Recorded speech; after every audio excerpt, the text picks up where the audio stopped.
Hello students, and welcome to the lecture on services, distribution strategies, challenges, and service models with their application. After this lecture, we will be able to learn the following objectives. Understand the definition of service. Explain the importance of personal selling. Explain the challenges in service delivery. Describe the service models. Understand customers' perception of services. Explain the service quality with the gap model. Explain the application of service marketing.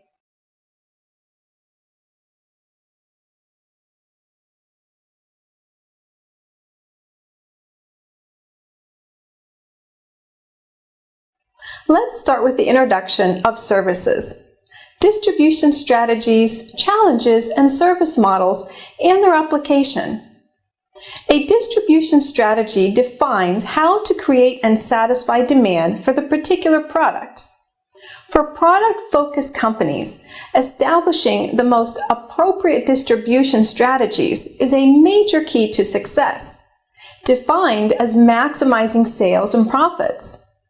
Unfortunately, many of these companies often fail to establish or maintain the most effective distribution strategies. A distribution strategy also defines how one is going to develop and maintain customer loyalty. But first and foremost, a distribution strategy must be in sync with how customers want to shop and buy. Today's customers shop and buy very differently than ever before. Their access to high-quality information via the internet, combined with their heightened price sensitivity, has created a customer that is more sophisticated, better informed, and oftentimes more adversarial than customers of the past. Let's now discuss service distribution. Whether the organization is a large multi-hospital system with facilities in one or more states, or a small system with numerous facilities in one region, creating a rational service distribution system is a key to success in the new era. An efficient and effective system offers accessible primary care and easy access across the organization. Similarly, it reduces duplication and offers appropriate services in appropriate settings where adequate volumes can be achieved. Distribution channels are the means by which businesses get products to their consumers. Distribution involves links in a chain of distribution as products are sold between different businesses en route to the final consumer. There are three main types of distribution channel. 1. Direct to the consumer. 2. To the consumer via retailers. 3. To the consumer via wholesalers and retailers. Let me say a little about each of these. Firstly, direct. Niche products with relatively low volume sales are often sold direct. Direct sales could be made online, through mail order, or through shops owned by the manufacturer. Businesses selling direct do not rely on shops or other intermediaries to sell their product. Well-known examples of businesses that sell direct to the consumer are Direct Line, Insurance, and Dell, Computers. Distribution via retailers. Large retailers often purchase goods from manufacturers and sell on to consumers. This method of distribution is sometimes called modern distribution. Products reach consumers via one intermediary. Large retailers have enough buying power to negotiate bulk discount prices with producers. The producer benefits by being able to concentrate primarily on making the product without needing complicated distribution systems to supply thousands or millions of customers. Producers just distribute to a much smaller number of retailers. Distribution via wholesalers and retailers. This type of distribution channel involves at least two intermediaries, wholesalers and retailers. This is sometimes called traditional distribution. Wholesalers are businesses that purchase in considerable bulk from producers and then sell smaller batches to many different retail businesses. For instance, independently owned convenience grocery stores and pet shops usually buy their stock from wholesalers. Using wholesalers is an effective way for manufacturers to get products stocked in small retail businesses without having the transport costs involved in making small deliveries to each of them. What factors will influence which method of distribution is chosen? Decisions are influenced by the cost of distribution, the nature of the market, and the extent to which the producer wishes to control how products are marketed. As already mentioned, an advantage to producers of using wholesalers and larger retailers is that far fewer deliveries need to be made than would be needed if the delivery was straight to the consumer. This reduces the cost of distribution. On the other hand, each intermediary involved in the chain of distribution seeks to make a profit. The purchase price that retailers and wholesalers pay is inevitably less than the price that producers might charge if they were selling direct to the consumer. If customers are prepared to come to a factory shop or some other outlet controlled by the producer, then direct selling might look attractive. A classic example of this is the pick-your-own-fruit farm. High-volume mass-market products have to be sold often to a very large number of customers. There's no such thing as a local toothpaste manufacturer, for instance. The market for this sort of goods is national or possibly international. For that reason, it usually makes sense to distribute mass-market products through retailers. On the other hand, if a market has a smaller number of customers, direct distribution becomes more feasible. Producers of industrial goods like aeroplanes or industrial robots may seriously consider direct distribution because they have a small number of customers. Getting these products to the consumer is in some ways far less complex than delivering consumer goods to millions of people. Whenever a producer uses an intermediary to sell its products, it's handing a degree of control over promotion and price to the intermediary. This may be to the advantage of the producer. Being stocked in an established national retail chain can mean that the product is well promoted. On the other hand, the way that an intermediary, like a retailer, markets a product may not suit the producer. For some producers, only direct distribution provides them with the control over marketing that they seek. Pricing. Pricing refers to the process of setting a price for a product or service. This, more than any other element of the marketing mix, will have the biggest impact on the amount of profit they make. In the determination of price, service marketers deal very much with the same price issues as goods marketers. Subsequently, the differences are present when the intangible characteristic of services specifies that price becomes a quality indicator. The pricing structure. A pricing structure consists of a base or list price and a variety of price modifiers which depend on the type of product they're selling and the type of market in which they operate. The most common price modifiers are quantity discount, an incentive to buy more; settlement discount, an incentive to pay quickly; promotional discount, a discount for a specific period of time; seasonal discount, an incentive to clear seasonally sensitive stock; advertising. Advertising is a means of communication with the users of a product or service. Advertisements are messages paid for by those who send them and are intended to inform or influence people who receive them, as defined by the Advertising Association of the U.S. Personal selling. Personal selling occurs where an individual salesperson sells a product, service, or solution to a client. Salespeople match the benefits of their offering to the specific needs of a client. Today, personal selling involves the development of long-standing client relationships. A 5-stage personal selling process. Stage 1, prospecting. Prospecting is all about finding prospects or potential new customers. Stage 2, making first contact. This is the preparation that a salesperson goes through before they meet with the client, for example, via email, telephone, or letter. Stage 3, sales presentation. It is best to be enthusiastic about the product or service. Stage 4, objection handling. Objection handling is the way in which salespeople tackle obstacles put in their way by clients. Stage 5, closing the sale. This is a very important stage. Often salespeople will leave without ever successfully closing a deal.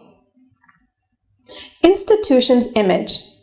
An institution is any structure or mechanism of social order and cooperation governing the behavior of a set of individuals within a given community. It could be human or a specific animal one. Perspectives of the social sciences.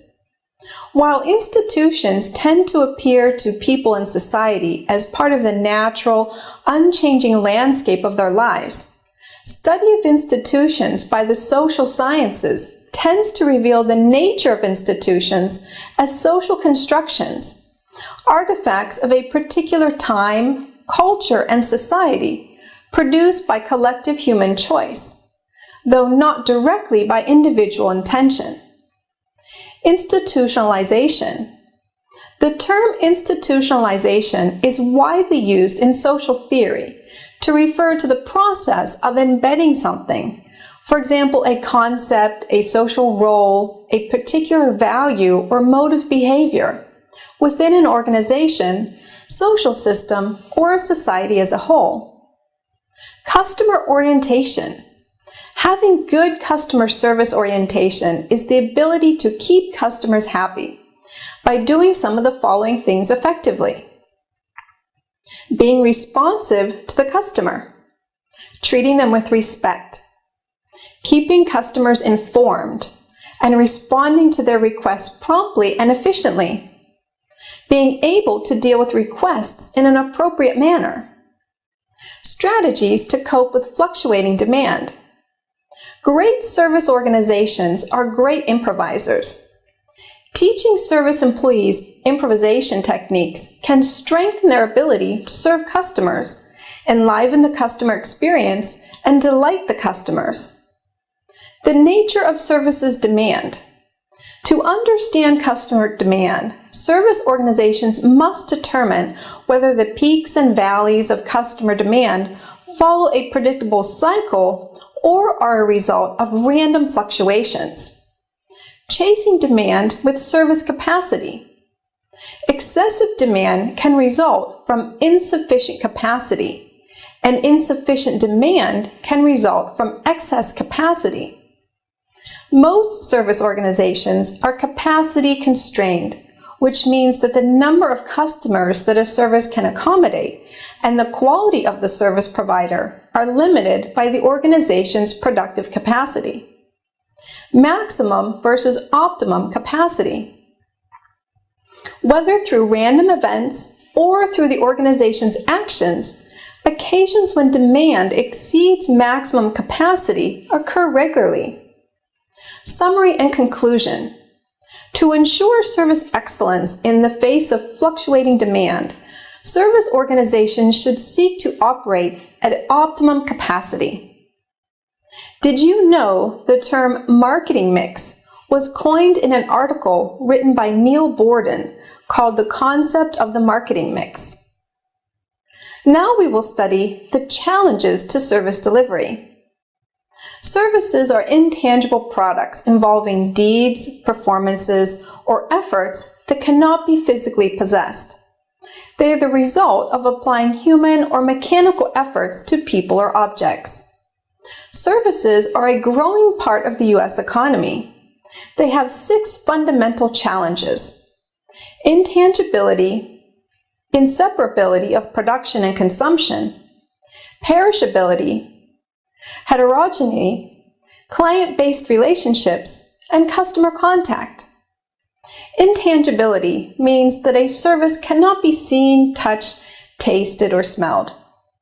Inseparability of production and consumption. Inseparability of production and consumption means the production of a service cannot be separated from its consumption by consumers. Production and consumption are simultaneous. Although the manufacturer of a tangible good may never see an actual customer, customers often must be present during the production of a service and cannot take the service home. Because of inseparability, customers not only want a specific type of service, but expect it to be provided in a specific way by a specific individual. Heterogeneity. Heterogeneity means variation in quality. Quality of manufactured goods is easier to control with standardized procedures, and mistakes are easier to correct than in the service industry. Maintaining a consistent quality of service delivery can be very difficult for service providers. Perishability. Perishability means that the unused service capacity from one time period cannot be stored for future use. Service providers and marketers cannot handle supply-demand problems through production scheduling and inventory techniques. Service providers can plan for demand which fluctuates according to the day of the week, time of day, or season. Intangibility. Intangibility means a service is not physical and therefore cannot be perceived by the senses. A service cannot be seen, touched, tasted, or smelled. A service cannot be physically possessed. Let's now talk about the service models. The model establishes three broad organizational aspects that must be aligned in order to achieve world-class service. Credibility. Promises are kept. Services are delivered at times that suit customers, and superb service recovery systems are in place. People and capability. People are recruited and developed against competencies that give high priority to customer-focused attitudes. For example, consideration, tolerance, and empathy. Continuity. Retention, reward, and recognition strategies focus on world-class service delivery. Processes and consistency. Processes are designed from a customer's viewpoint and are consistently delivered. Instructions. Define what one and/or one's company means by customer service. Write down all aspects of the customer experience that is important to work on and develop. Develop a strategy for welcoming the customer to one's business. Service quality with the gap model. Some important terms are service quality, a term which describes a comparison of a customer's expectations as it relates to a company's performance. Service quality model highlights the main requirements for delivering high service quality. It identifies 5 gaps that cause unsuccessful delivery. The gap model. The service quality model, also known as the gap model, was developed in 1985. It highlights the main requirements for delivering a high level of service quality by identifying 5 gaps that can lead to unsuccessful delivery of service. Market research. Before introducing a new product or service into the market, a company must conduct market research to understand whether there would be any demand for the product and what features should be incorporated. Gronro's model of service quality. In the Nordic model of service quality, popularized by Christian Gronros, total perceived service quality is the outcome of an evaluation process where the customer compares context-specific expectations of quality with the experienced quality. The expectations of quality are context-specific to the firm under consideration and are not based on the total class of service providers, as is the case in the Anglo-Saxon model.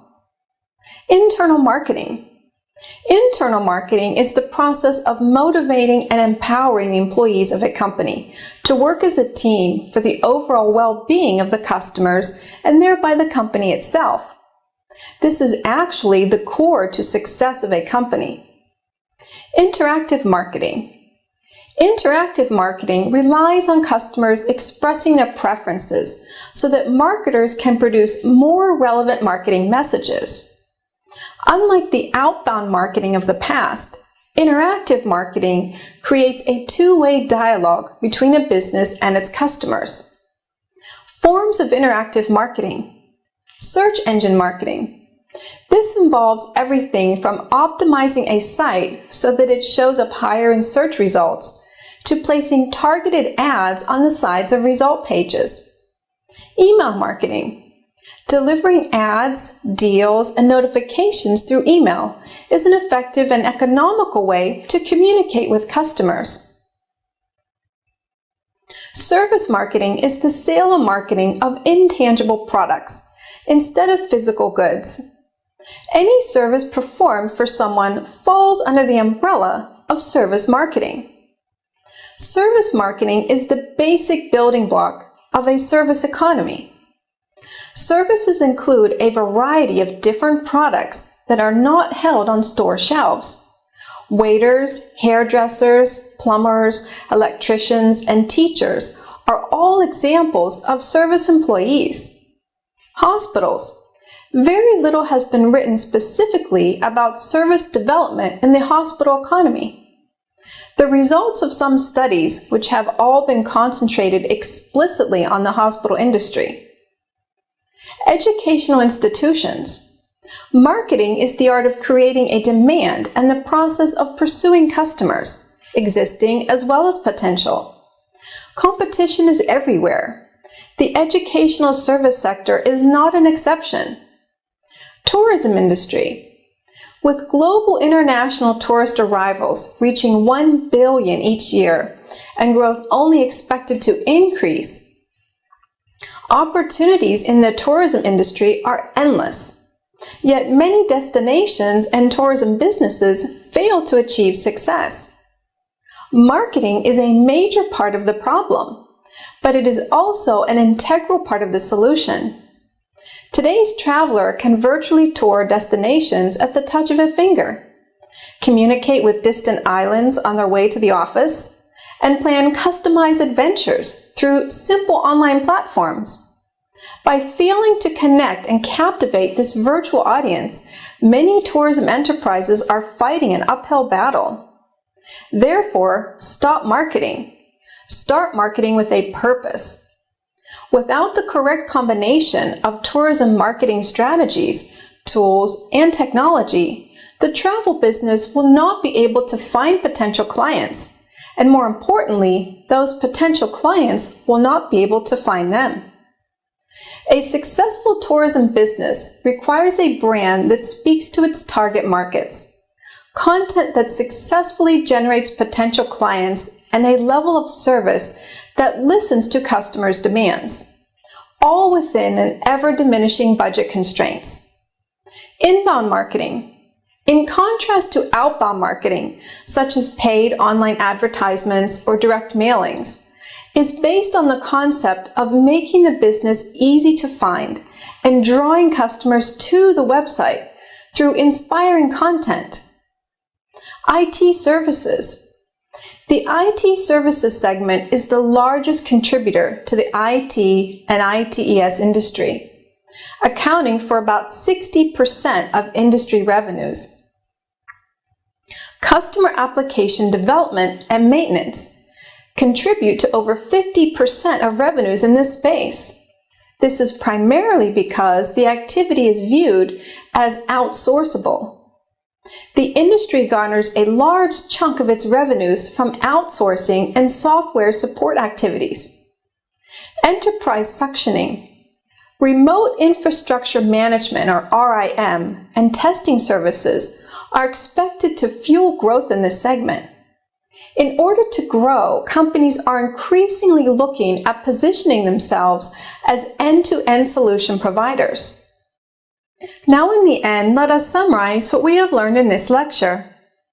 Personal selling occurs where an individual salesperson sells a product, service, or solution to a client. Salespeople match the benefits of their offering to the specific needs of a client. The term institutionalization is widely used in social theory to refer to the process of embedding something. For example, a concept, a social role, a particular value or mode of behavior within an organization, social system, or society as a whole. Excessive demand can result from insufficient capacity, and insufficient demand can result from excess capacity. A good customer service model focuses on increasing satisfaction while decreasing or minimizing customer conflict. Grunos indicated that technical and functional quality are interrelated, but argued that functional quality was more important to the quality of the service.